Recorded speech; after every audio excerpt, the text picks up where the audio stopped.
My name is Viktoras Kulvinskas. I was born Lithuanian. Before World War II, I had arthritis.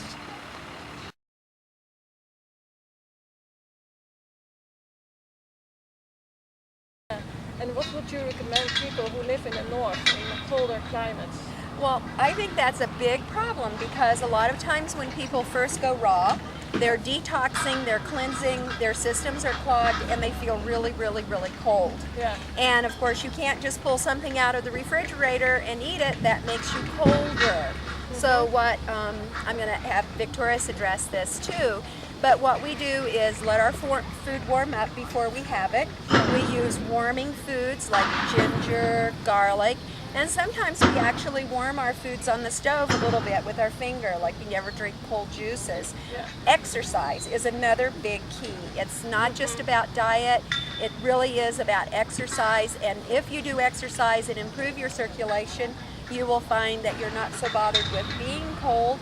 And another little trick is putting cayenne in your shoes. Yeah, I know. And then someone said in your gloves and in your shoes, and he said, oh, what if you have to pee? Without the cayenne? Yeah, that can be an issue. Wear gloves when you're peeing. Yeah, okay, that's a good one. Yeah, good. So, Viktoras, do you have anything to say about what's in the north? Do you think it's We ran a possible? retreat center up in the Catskills.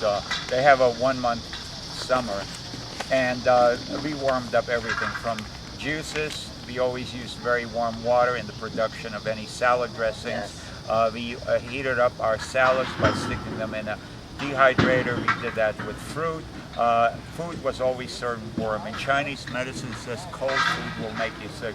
Yes. And there's a lot of truism. It's very sapping on your energy because there's no digestion taking place until you start cranking up to around 80, 90, 95 degree temperature. So you want to eat warm foods, and that way you'll always feel happier and you'll feel more comfortable. So dehydrated foods can be cranked up, as I did a presentation just recently for Excalibur.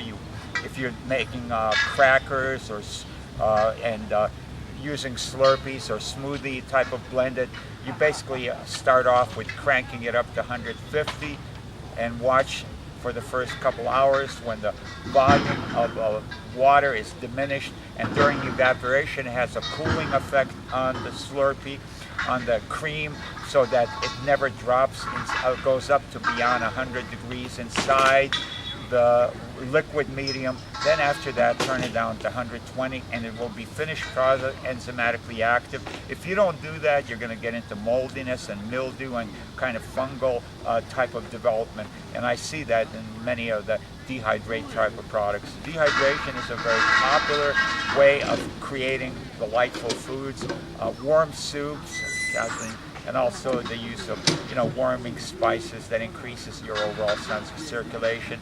Taking more enzymes during that time will help a lot because the digestive fire is a little weak.